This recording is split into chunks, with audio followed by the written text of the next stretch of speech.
What's going on, guys? I'm just waking up here, but I wanted to talk about a new stock that I haven't really talked about much on this channel. I have mentioned it briefly before. I haven't held this stock, and I don't plan on holding it just yet, but I'm definitely going to keep an eye on this one, and it's going to be Bitfarms. Now, this is a Bitcoin miner, and besides just a quick comparison with it, CleanSpark, and a few other miners in a previous video a long time ago, I haven't really talked about this stock. I'm going to look into it. We're going to look at their recent reported earnings that was a couple of weeks ago. We're going to look at a couple other things for it. I'm going to give you my thoughts, and let's get into this video. Don't forget to like, subscribe, hit the notification bell, check out the links below for some free stocks in crypto, and let's take a look at Bitfarms. Now, one thing first I wanted to show you is the revenue has been declining, but this is due to Bitcoin's price. And this looks a lot similar to another stock, another Bitcoin mining stock that I absolutely love, and that's going to be CleanSpark. Look at the revenue, 60 million, dropped down to 40, another quarter just about the same, and then a pretty hard dip down to 30s.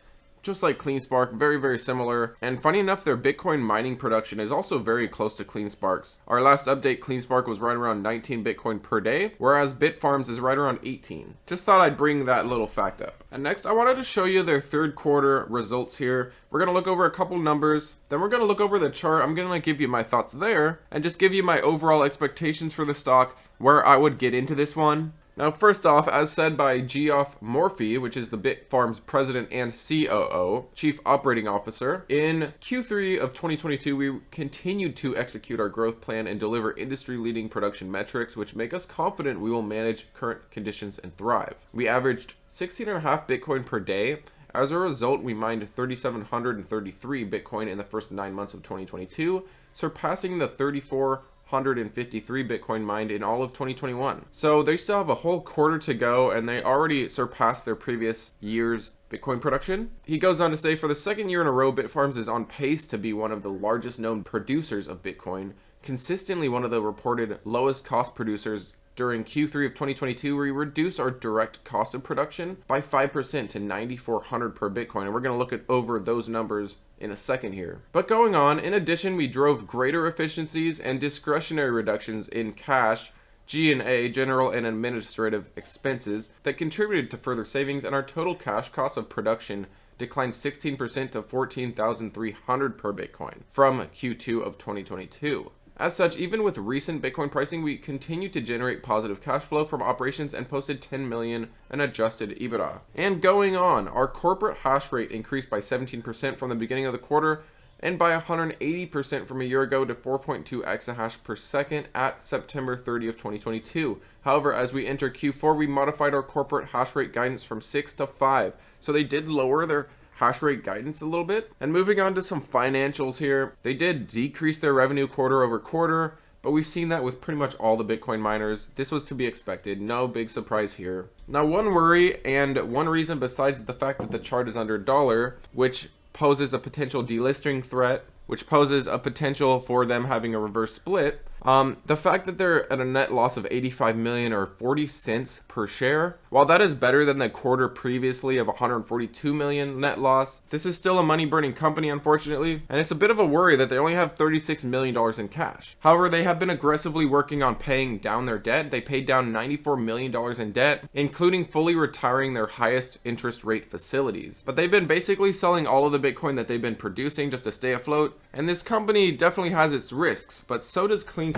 And I'll say right now that none of these are 100% guaranteed. But let's get into some more good news, because there are some negatives, but there's some positives here. They did receive and install about 7,000 miners in Q3, which adds more than 600 petahashes or pH to Bitfarms' online hash rate. Now, while it's unfortunate that they lowered their expected hash rate from 6 to 5, that is still good to see that they're growing their hash rate. But I'll leave you down below a link to this here so you can look over it yourself. And I wanted to show you the chart here because it tells a bit of a story. This was falling with Bitcoin's price dropping, came down to 90 cents, found a nice little bump, tried to hold over $1.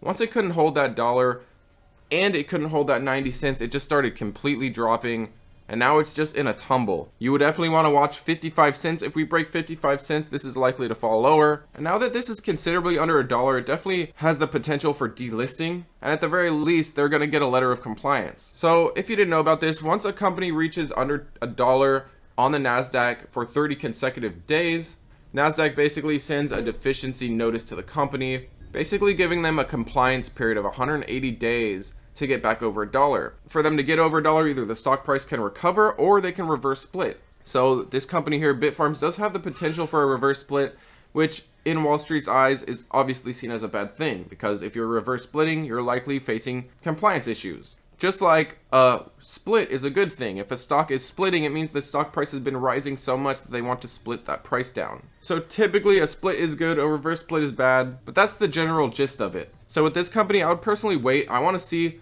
on the next bull run this company turning around and starting breaking over $1. I think it's a bit too risky right now for me to start a position here. I'm just going to continue to watch it. I'm taking enough risk with CleanSpark as it is. But I do think this company is worth some exposure in the next bull run. It's just a matter of getting there first. So while this is under $1, I'm going to continue to wait. And you could argue, hey, if you buy now on the next bull run, this will have even more gains if you buy the bottom here, but this might not be the bottom. The bottom could be 30 cents. And we could argue till the cows come home where we think the bottom will be here. I personally think for me, it'll be safer to just watch it and start nibbling on it once we break back over $1. Although yes, the gains won't be as much as potentially buying at 50 cents or buying at 30 cents or buying at 70 cents. I'd rather buy at $1 or even higher and ride the next uptrend.